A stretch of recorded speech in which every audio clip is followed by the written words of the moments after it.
రామాయణం వాల్మీకి మహర్షి రచించిన హిందూ ఇతిహాసం. శ్రీరాముని ధర్మం, ధైర్యం మరియు ఆదర్శ జీవన విధానాన్ని వర్ణిస్తుంది. రామాయణాన్ని ఆదికావ్యం అని కూడా అంటారు. రామాయణము 24,000 శ్లోకాలు. ఇది 7 కాండలుగా విభజించబడింది. బాలకాండ, అయోధ్యాకాండ, అరణ్యకాండ, కిష్కింధాకాండ, సుందరకాండ, యుద్ధకాండ మరియు ఉత్తరకాండ. మొదటిది బాలకాండ. అయోధ్యలో కోసల రాజు దశరథుడు పరిపాలిస్తున్నాడు. ఆయనకు సంతానం లేకపోవడంతో పుత్రకామేష్టి యాగం చేయిస్తాడు.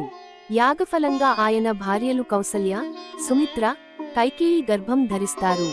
కౌసల్యకు రాముడు, కైకేయికి భరతుడు, సుమిత్రకు లక్ష్మణుడు, శత్రుఘ్నుడు జన్మిస్తారు. రాముడు విష్ణుమూర్తి అవతారంగా జన్మించాడు. కొద్ది కాలంలోనే ఆ పిల్లలు అందమైన యువరాజులుగా ఎదిగి వారి జ్ఞానం మరియు బలానికి రాజ్యం అంతటా ప్రసిద్ధి చెందారు.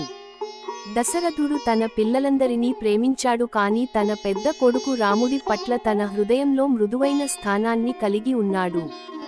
ఒకరోజు విశ్వామిత్ర మహర్షి యువరాజులను పొరుగున ఉన్న మిథిలా రాజ్యానికి తీసుకెళ్లాడు. దానిని జనక రాజు పాలించాడు. అతను తన కుమార్తెలు సీత మరియు ఊర్మిళ కోసం స్వయంవరం నిర్వహించాడు. స్వాగతం యువరాజులారా అని జనక రాజు ప్రకటించాడు. నా 2 అందమైన కూతుళ్ల కోసం నేను ఈ స్వయంవరం నిర్వహిస్తున్నానని, మీలో ఎవరైనా వారిని వివాహం చేసుకోవచ్చని మీ అందరికీ తెలుసు. అయితే ఒకే ఒక షరతు ఏమిటంటే ఈ గొప్ప శివధనుస్సును ఎక్కుపెట్టడం ఒక పరీక్షగా నిర్ణయించాడు. చాలా మంది రాజులు, రాజకుమారులు ఆ విల్లును ఎక్కుపెట్టడానికి ప్రయత్నించారు, కాని ఎవరూ దానిని కదపడానికి కూడా సాధ్యం కాలేదు. చివరికి శ్రీరాముడు ఆ విల్లును ఎక్కుపెట్టి విరిచి సీతను వివాహం చేసుకుంటాడు. ఊర్మిళ లక్ష్మణుడిని వివాహం చేసుకుంది మరియు భరతుడు మాండవిని, శత్రుఘ్నుడు శృతకీర్తిని పెళ్లాడతారు. వారందరినీ గొప్ప వైభవంగా మరియు ప్రదర్శనతో తిరిగి రాజ్యానికి స్వాగతించారు. రెండవది అయోధ్యాకాండ. అయోధ్యలో కోసల రాజు దశరథుడు 4 కుమారులతో సుఖంగా రాజ్యం చేస్తున్నాడు. శ్రీరాముడు తన ధైర్యం, ధర్మనిష్ఠ మరియు ఆదర్శ గుణాలతో ప్రజల హృదయాలను గెలుచుకుంటాడు. దశరథుడు రాముని యువరాజుగా పట్టాభిషేకం చేయాలని నిర్ణయిస్తాడు. అయోధ్య ప్రజలు, మంత్రులు, ఋషులు ఈ నిర్ణయాన్ని సంతోషంగా స్వాగతిస్తారు. అయితే కైకేయి, దశరథుడి రెండవ భార్య, మొదట రాముని పట్టాభిషేకానికి సంతోషిస్తుంది. కాని ఆమె పనిమనిషి మంథర దుర్బుద్ధితో కైకేయి మనసును మారుస్తుంది. మంథర, రాముడు రాజు అయితే భరతుడు మరియు కైకేయి ప్రాముఖ్యత తగ్గిపోతుందని బుద్ధి చెబుతుంది. దీనితో కైకేయి గతంలో దశరథుడు తనకు ఇచ్చిన 2 వరాలను గుర్తు చేస్తుంది. ఆ వరాలు: రాముడు 14 సంవత్సరాలు అరణ్యవాసం చేయాలి, భరతుడు అయోధ్య రాజు కావాలి.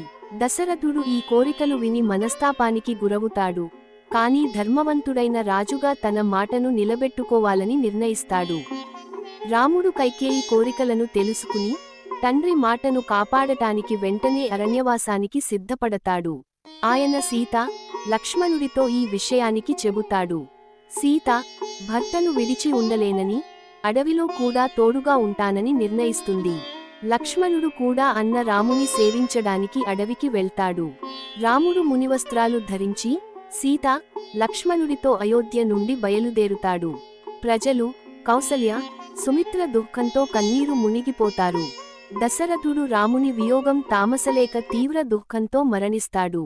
అయోధ్యలో శోకం నెలకొంటుంది. ఆ సమయంలో భరతుడు, శత్రుఘ్నుడు తమ తాత ఇంటిలో, కేకయ రాజ్యంలో ఉంటారు. భరతుడు అయోధ్యకు తిరిగి వచ్చి తండ్రి మరణం, రాముని అరణ్యవాసం గురించి తెలుసుకుని దిగ్భ్రాంతి చెందుతాడు. తల్లి కైకేయి చర్యలను తప్పుపడతాడు. రాజ్యం తీసుకోవడానికి నిరాకరించి రాముని అడవిలో కలుస్తాడు. రాముని తిరిగి అయోధ్యకు రమ్మని బతిమాలుతాడు.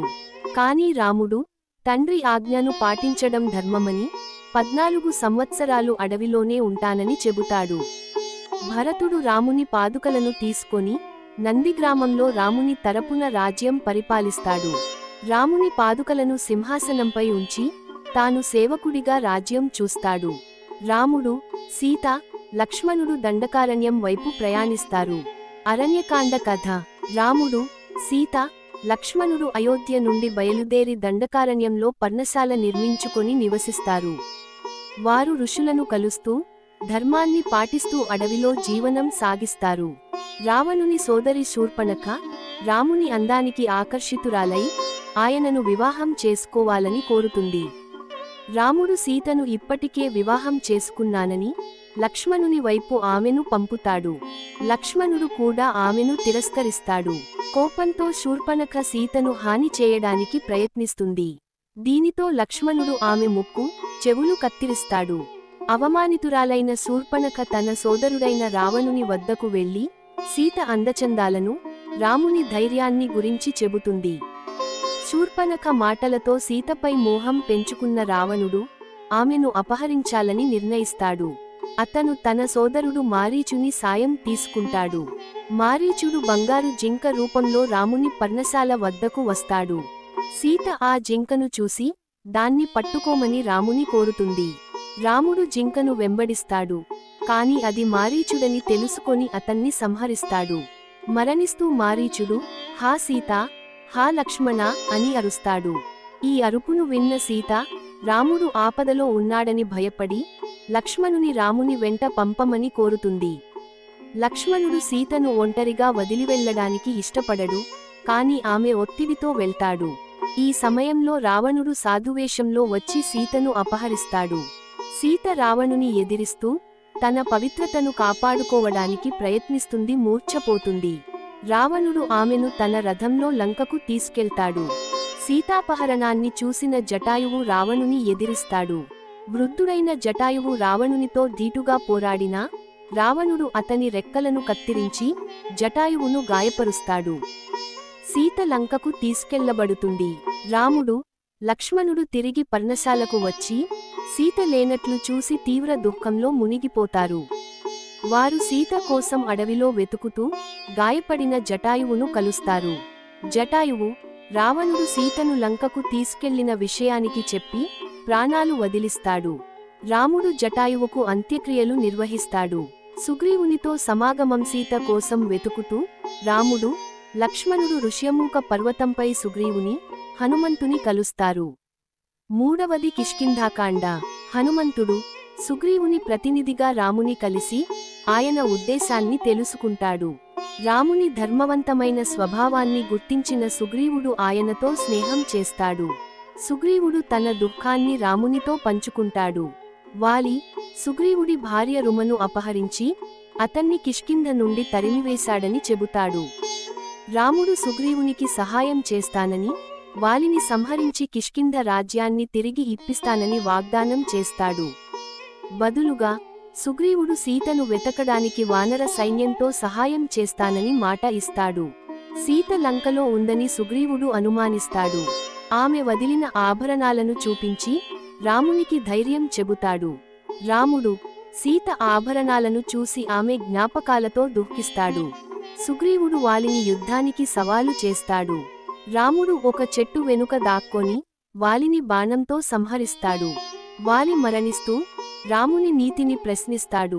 కాని రాముడు వాలి చేసిన అన్యాయాలను, ధర్మ రక్షణ కోసం తాను చేసిన పనిని వివరిస్తాడు. వాలి తన తప్పును ఒప్పుకొని తన కుమారుడు అంగదుని రామునికి అప్పగిస్తాడు. వాలి మరణం తర్వాత సుగ్రీవుడు కిష్కింధ రాజుగా పట్టాభిషిక్తుడవుతాడు. రుమ తిరిగి సుగ్రీవునికి చేరుతుంది. సుగ్రీవుడు రాజ్య సుఖాలలో మునిగిపోయి సీత అన్వేషణను కొంతకాలం నిర్లక్ష్యం చేస్తాడు. లక్ష్మణుడు కోపంతో సుగ్రీవుని హెచ్చరిస్తాడు. సుగ్రీవుడు తన తప్పును ఒప్పుకొని సీత కోసం వానర సైన్యాన్ని సమీకరిస్తాడు. సుగ్రీవుడు వానర సైన్యాన్ని 4 దిశలకు పంపి సీత కోసం వెతకమని ఆదేశిస్తాడు. హనుమంతుడు, అంగదుడు, జాంబవంతుడు, ఇతర వానరులు దక్షిణ దిశ వైపు వెళతారు.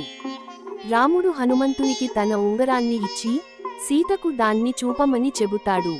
వానరులు సముద్రతీరం వరకు వెళ్లి సీత ఆచూకీ గురించి సమాచారం లేక ఆందోళన చెందుతారు. సంపాతి అనే గృధ్రుడు, జటాయువు సోదరుడు, సీత లంకలో రావణుని అశోకవనంలో ఉందని చెబుతాడు. ఈ సమాచారంతో వానరులు ఉత్సాహం పొందుతారు. హనుమంతుడు సముద్రం దాటి లంకకు వెళ్లేందుకు సిద్ధమవుతాడు. ఐదవది సుందరకాండ.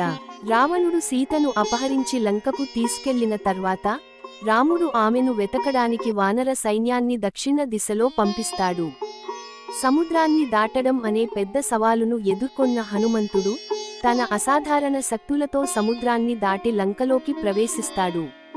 లంకలో హనుమంతుడు రావణుని రాజభవనంలో సీతను అశోకవనంలో కనుగొంటాడు.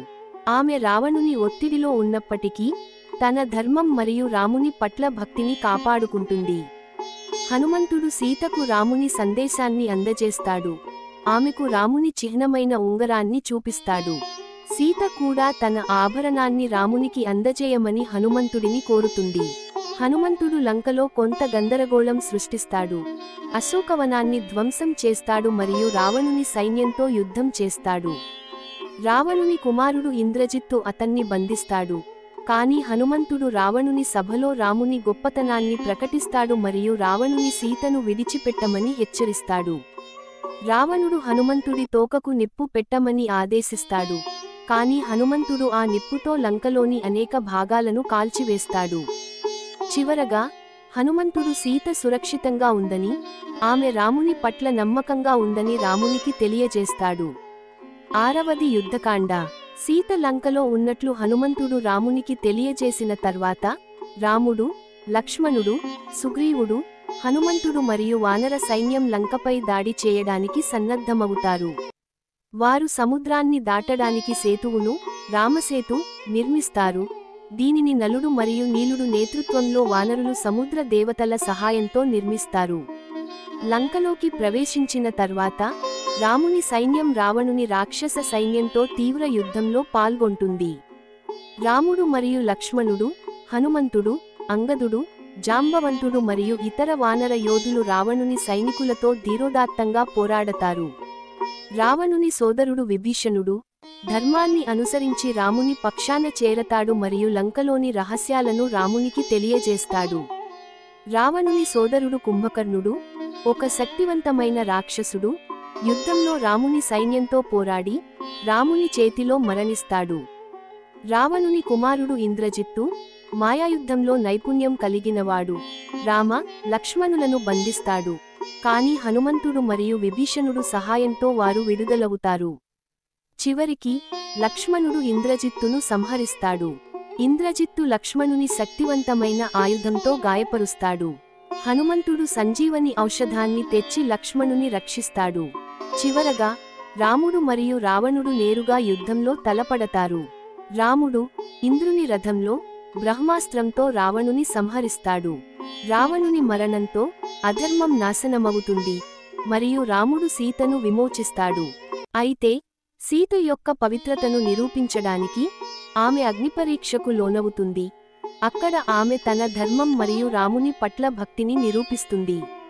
యుద్ధం తర్వాత రాముడు విభీషణుని లంక రాజుగా పట్టాభిషేకం చేస్తాడు. ఉత్తరకాండ. రావణుని సంహరించి సీతను విమోచించిన తర్వాత రాముడు, సీత, లక్ష్మణుడు, హనుమంతుడు, సుగ్రీవుడు మరియు వానర సైన్యం పుష్పక విమానంలో అయోధ్యకు తిరిగి వస్తారు. అయోధ్యలో రాముడు రాజుగా పట్టాభిషేకం చేయబడతాడు. ఆయన పాలన ధర్మబద్ధంగా, నీతియుతంగా సాగుతుంది. ఇది రామరాజ్యం అని పిలువబడే ఒక ఆదర్శ రాజ్యంగా పరిగణించబడుతుంది. ఇక్కడ ప్రజలు సంతోషంగా, సమృద్ధిగా జీవిస్తారు. రాముని రాజ్యంలో అంతా సవ్యంగా ఉన్నప్పటికీ అయోధ్య ప్రజలలో సీత యొక్క పవిత్రత గురించి పుకార్లు వ్యాపిస్తాయి. ఎందుకంటే ఆమె రావణుని అశోకవనంలో చాలా కాలం గడిపింది. రాజుగా ధర్మాన్ని పాటించాల్సిన బాధ్యతతో రాముడు సీతను అడవులకు నిర్వాసనం చేస్తాడు. అయినప్పటికీ ఆమె పవిత్రతపై ఆయనకు పూర్తి నమ్మకం ఉంటుంది. నిర్వాసనం తర్వాత సీత వాల్మీకి మహర్షి ఆశ్రమంలో ఆశ్రయం పొందుతుంది. అక్కడ ఆమె లవుడు మరియు కుసుడు అనే ఇద్దరు కవలలను ప్రసవిస్తుంది. వాల్మీకి వారిని పెంచుతాడు మరియు వారికి రామాయణ కథను బోధిస్తాడు. లవుడు మరియు కుసుడు ధైర్యవంతులైన, నైపుణ్యం కలిగిన యోధులుగా పెరుగుతారు. రాముడు అశ్వమేధ యాగం నిర్వహిస్తాడు. దీనిలో లవుడు మరియు కుసుడు రాముని గుర్రాన్ని ఆపి ఆయన సైన్యంతో పోరాడతారు. వారు రాముని కుమారులని తెలిసిన తర్వాత రాముడు వారిని గుర్తిస్తాడు. సీతను తిరిగి అయోధ్యకు తీసుకురావాలని రాముడు కోరుతాడు. కానీ సీత మరోసారి తన పవిత్రతను నిరూపించమని కోరబడుతుంది. దీనికి బాధపడిన సీత భూమాతను సాక్షిగా పిలిచి భూమిలోకి ప్రవేశిస్తుంది. తద్వారా ఆమె జీవితం ఈ లోకంలో ముగుస్తుంది. సీత వెళ్ళిపోయిన తర్వాత రాముడు తన జీవన పర్యంతం ధర్మపాలన చేస్తాడు. చివరగా ఆయన తన రాజ్యాన్ని లవుడు మరియు కుశుడికి అప్పగిస్తాడు. ఆ తర్వాత రాముడు సరయూ నదిలో జలసమాధి చేసుకొని విష్ణుమూర్తిగా స్వర్గానికి చేరుకుంటాడు. ఆయనతో పాటు లక్ష్మణుడు, భరతుడు, శత్రుఘ్నుడు మరియు అయోధ్య ప్రజలు కూడా స్వర్గానికి వెళతారు. హనుమంతుడు భూమిపై చిరంజీవిగా ఉండి రామభక్తులను రక్షిస్తాడని చెప్పబడుతుంది. విభీషణుడు లంకను ధర్మబద్ధంగా పాలిస్తాడు. రామాయణం ధర్మం యొక్క విజయాన్ని, రాముని ఆదర్శ జీవనాన్ని మరియు సీత, లక్ష్మణుడు, హనుమంతుడు వారి భక్తి మరియు త్యాగాలను కీర్తిస్తుంది. ఇది జీవితంలో ధర్మం, కర్తవ్యం మరియు నీతి యొక్క ప్రాముఖ్యతను బోధిస్తూ అధర్మంపై ధర్మం యొక్క అంతిమ విజయాన్ని చూపిస్తుంది. ఈ వాల్మీకి రామాయణం ఈ ఉత్తరకాండతో ముగుస్తుంది.